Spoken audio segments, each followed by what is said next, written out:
D'accord, ok. On retourne.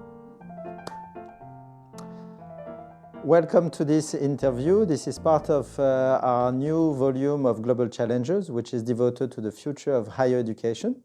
It's my pleasure to introduce you to Marie-Laure Salles, who is the director of the Institute. Thank you very much for being with us, Marie-Laure. Thank you very much, Grégoire. So Marie-Laure has had many academic positions in the past. She has had a transnational educational career where she got her PhD at Harvard. She returned to France and became Dean of the Faculty of the ESSEC Business School. Then she founded the School of Management and Impact at Sciences Po, Paris. And 3 years ago, you accepted to become the director of the Institute. So with this very diverse career, and from your post as director of the Institute, what can you say about the role of higher education and university research to solve the many problems that the world is facing today and that also affect universities, from COVID to digital transformations to new rivalries, both economic and military in the world? Can universities still have a voice in this very chaotic world? Well, that's a very big question.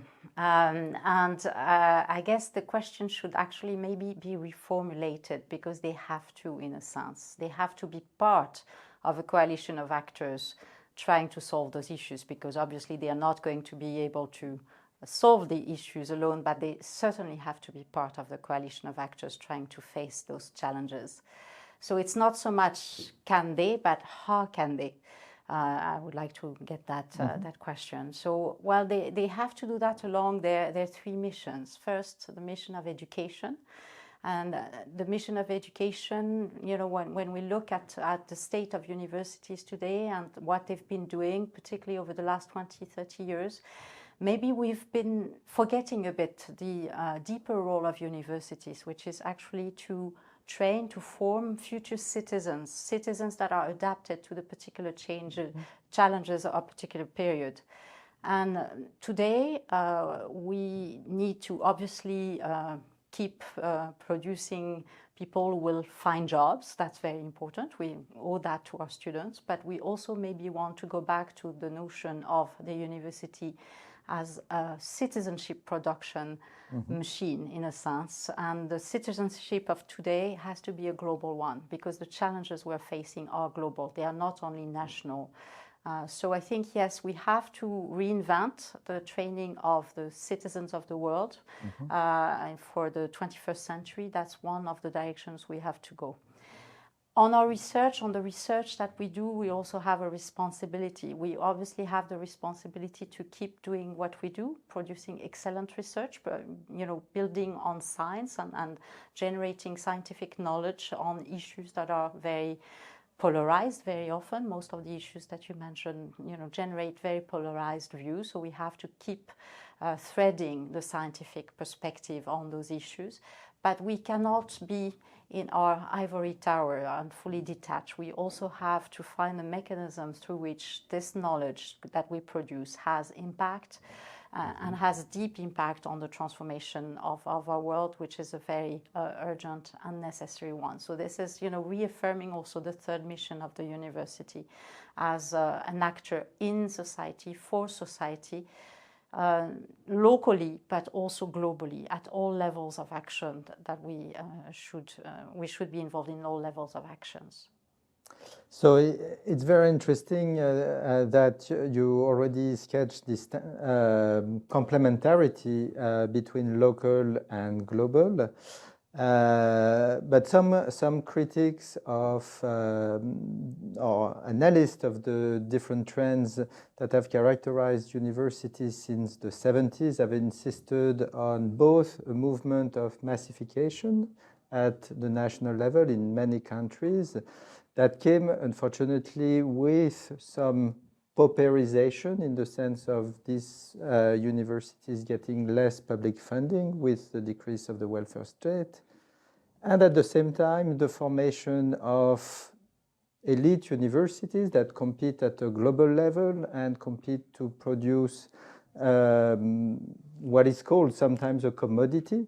So do we have today the right organizational tools to project the future of universities that you just sketched, where the local and the global would be working in complementarity rather than as in tension, and maybe with increasing inequalities between these two different levels?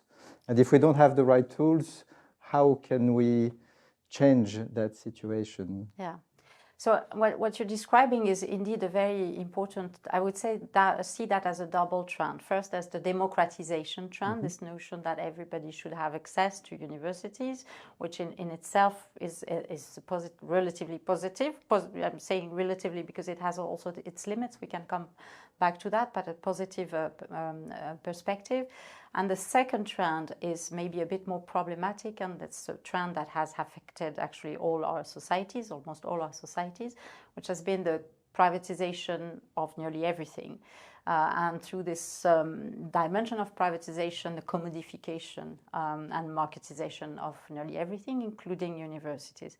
And increasingly, we've actually moved towards a system where the notion that, private universities that would be training, a generation of people that were better adapted to the needs of the market and the needs of the economy around them was probably where universities should evolve. So we've seen that certainly as a great trend in many countries, not all, but many countries over the last 30 years. So if we go back to what I said before, which is the need to reaffirm the other role of the university, which is not only to produce individuals, men and women, who are able to actually inscribe themselves into the market and to find a job and to have generate a living for themselves from this.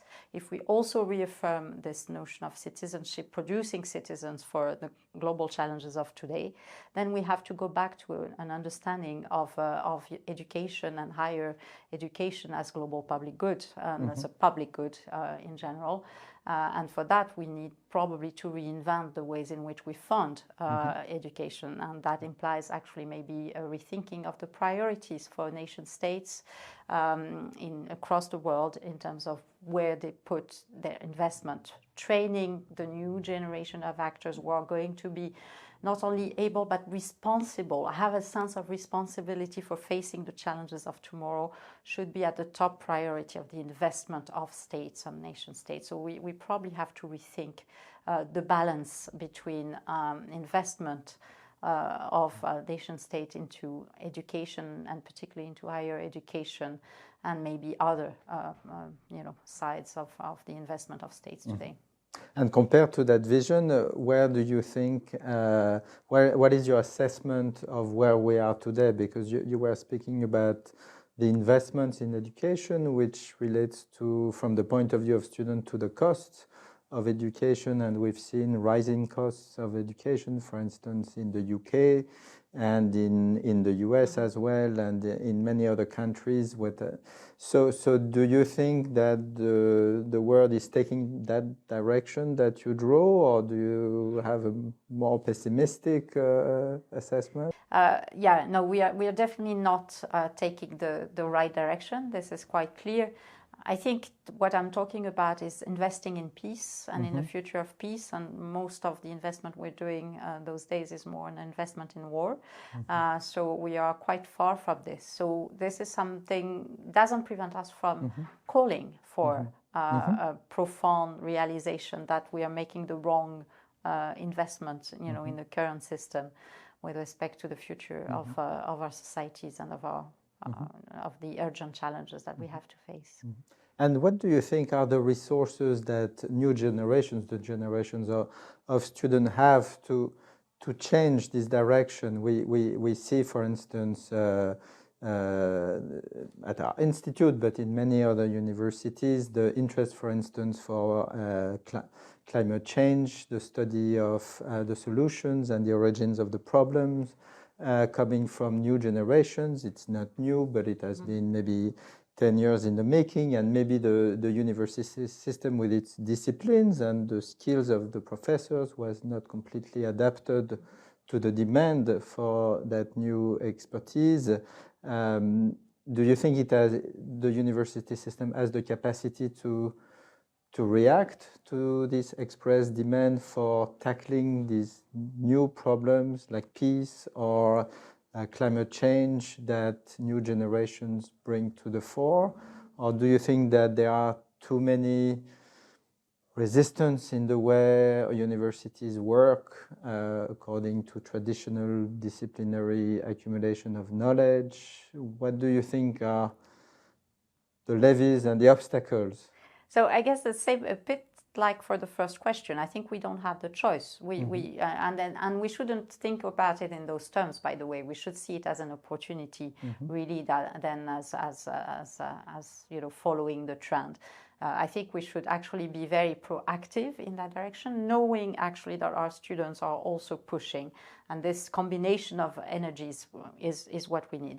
So, but where you're right is that this means a profound rethinking of what we are and what we do, particularly with respect to the ways in which we approach the world. I mean, we've been, like every other institution of the 20th century, we've tended to actually approach the world through siloed, very disciplinary based perspective, which was the way in which science developed throughout the 19th and 20th century. So that's our heritage.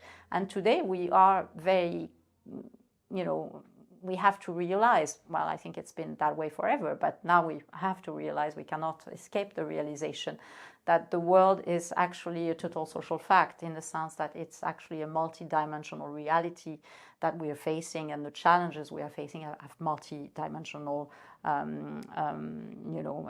angles. So when we think, for example, of climate change, yes, it's certainly calls for an understanding of the mechanisms, the say biological or physical mechanisms of climate change, but we know also that climate change is about the ways in which our economic systems are functioning. We know that climate change is having an impact, a social impact, it's having a health impact, it's transforming the biology around us, etc. So it has this total social fact dimension. And we have to get ready for that within universities, to actually approach those issues from this not only transdisciplinary but transthematic perspective, which actually moves us towards a more integrated perspective on our reality.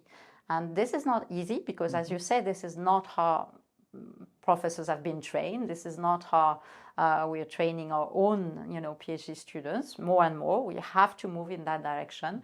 But this is something we have to do. There's no choice, in a sense. Otherwise, universities can very fast become irrelevant, and other actors can actually take their place. That's for sure. So yes, this is a transformation of ourselves that is deep. Significant, but I think that we've engaged quite significantly already at the Institute, for example, and that a number of organizations are maybe better tailored to engage in faster than others. And on that note too, I understand the vision, and my question is on whether we have the right tools and the right incentives at the present moment in universities to go toward this vision, because it seems that there has been a lot of talk in the education expertise, education policy expertise about the role of rankings and new public management in pushing universities toward bigger sizes, emphasizing also disciplinary criteria with some emphasis on Nobel Prize in certain disciplines, rather than moving towards this transthematic, interdisciplinary vision that you sketched. So do you think that at the moment the university governance instruments that the world has are the right ones, or should we re-evaluate those in light of that goal? I think it's obviously one of the big questions, and I think this push for size and for massification is understandable, within the framework of the late 20th century, in a sense. And you're right that a lot of the rankings are really emphasizing resources that will actually, generate this trend towards massifications, like Nobel Prize winners or these types of dimensions. I think that there's a place for agility and there's a need for agility, and you can get agility in different ways. Either you have agility because an organization is sufficiently independent and has a leadership that actually is pushing that organization in a certain direction. Or you can try to replicate agility within organizations, by bigger organizations like bigger universities, by creating, sub-units, in a sense, that have a different functionings and that may be less, subjected to higher bureaucratic levels or complexities of that we know very well are the day-to-day dynamics of many universities. So what I want to say by that is that, sure, an institute like ours, I think, cannot but take what is an advantage at this stage, this agility. It has its downsides, we are more fragile, we are more, but on the other hand, we can go faster, we can move further. But I think universities can do that by creating within their overall governance spaces of exploration and not only exploitation in the sense of mass production of knowledge and students. And a number of universities have understood that and are moving in that direction. To go back to your first point about the need to create a sort of a global citizenry, this debate relates to the attachment of universities to values such as cosmopolitanism, which is a richness of universities, and I think everybody who's working in academic context has seen how COVID has impacted heavily the way of functioning and the way of being of universities when students and faculty were prevented from interacting in these cosmopolitan communities. Would you say that today cosmopolitanism is at risk with the revival of nationalisms and the creation of certain stigmas associated with, for instance, foreign universities, like the Central University being attacked in Hungary for its link with foreign organizations, or other campaigns in Russia targeting the presence of foreign universities on Russian soil, or vice versa, when we saw certain US universities being suspicious of Chinese professors or students, especially in engineering sciences. Do you think this form of cosmopolitanism is at risk? And if so, what can be done to defend it? So this form of cosmopolitanism definitely is at risk, but is that what we want to defend? I mean, the question is, what is really, what is the role of universities at that level of the global, in a sense? I think there are several paths. The first path is, what are the issues, the challenges that we face, all of us? And obviously, climate, the environment are some, but many of the others actually. Health, health is today a global public challenge. We've seen that with COVID, and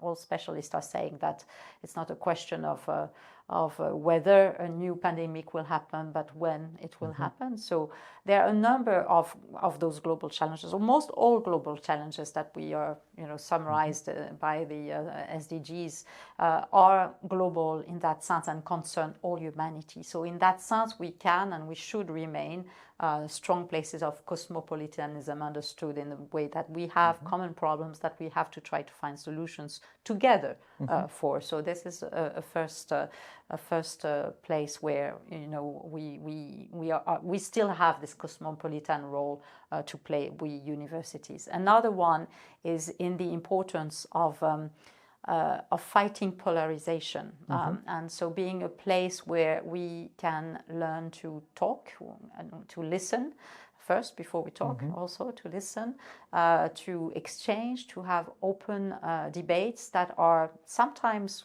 can be intense, but are nevertheless respectful, and where we can share actually those perspectives that might be very different from depending on where we're coming from, but nevertheless learn from each other through that diversity and that fluidity of perspectives. And I think this is really another way in which we have to remain cosmopolitan as universities, and we have to fight for that, because it's not so easy to preserve that in universities, particularly we have a lot of examples, particularly in the US, but in other places where this is becoming more and more difficult. So we really have to fight for that.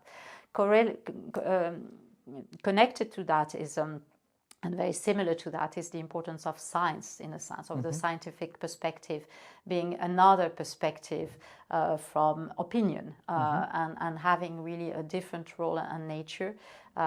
Not having a kind of naive positivist perspective on those things, but nevertheless, science has to be also defended as a particular space where this type of open debate, open discussion, learning, transforming, etc., questioning, constant questioning, critical thinking should play a role. And finally, I think that's the new ways of cosmopolitanism, in a sense, for universities in the future, is what I mentioned before. This is the more solutions-oriented perspective, the more constructive thinking connected to critical thinking. You first need critical thinking to generate the constructive thinking that you need for the new solutions to the new problems that we are facing. And there, again, we are not going to save those problems on our own, or within a particular country, or within a particular even group of nations like the EU, etc. This has to be a much more collective, common, and therefore cosmopolitan project. So from that point of view, you would say that, for instance, the rise of China in universities compared to the age of 50 years ago, 60 years ago, the Cultural Revolution, now China as one of the most booming university system is a good news, in the sense that it spreads this environment where science-based education can lead to open dialogue.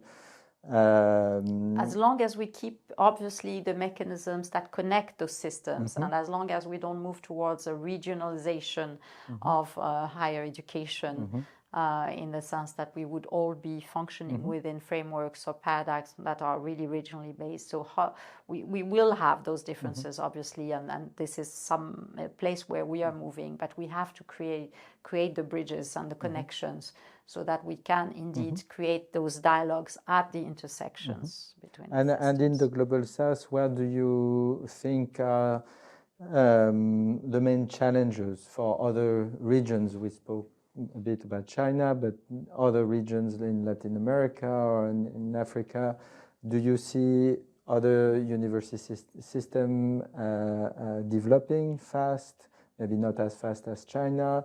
And if not, what do you think are the main challenges that are raised against this development? Well, it's, again, it's a question of investment. I think it's not so much challenges, it's opportunities. I mean, if you think about Africa in particular, this is the continent with the, obviously it's the future of the world, in the sense of having the continent that has the largest young population, and those people should have access to knowledge. They should have access to science. They should have access to hope, to a future, and to contributing to the development of that future. And so, you know, there's a challenge, which is how do we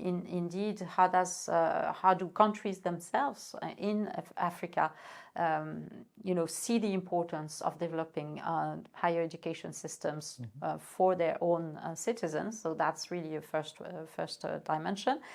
Then we have this connection, this opportunity for connections and for learning from each other. And I really very strongly insist on that. I think that, in fact, the opportunity is more on our side to be able to actually be connected with different ways of thinking and different ways of looking at the world and different ways of understanding the problems and different solutions. Learn from other university systems through mechanisms that have to be invented. And that are not the old ones where, you know, the tendency was actually for all the rest of the world to come and study in our own universities. I think we have to reinvent those mechanisms. And to conclude this discussion, maybe with a more specific question on the experience and the learning process of students at the Institute. What, as director of the Institute, what would you hope the students coming out of the Institute would remember from their time at the Institute? So I would hope first that they would think of the Institute as a place where they were able to open their mind, that they would remember the Institute as a place that helped open the doors to the futures that they want to create, and a place where, you know, they also had a wonderful human time and human experience, meeting many different individualities, because we have a great mix of students coming from all kinds of backgrounds. So that would be the three, you know, things that I would hope they would remember. Professor Salles, thank you very much for your time and your light on this very complex but important issue. Thank you very much, Grégoire.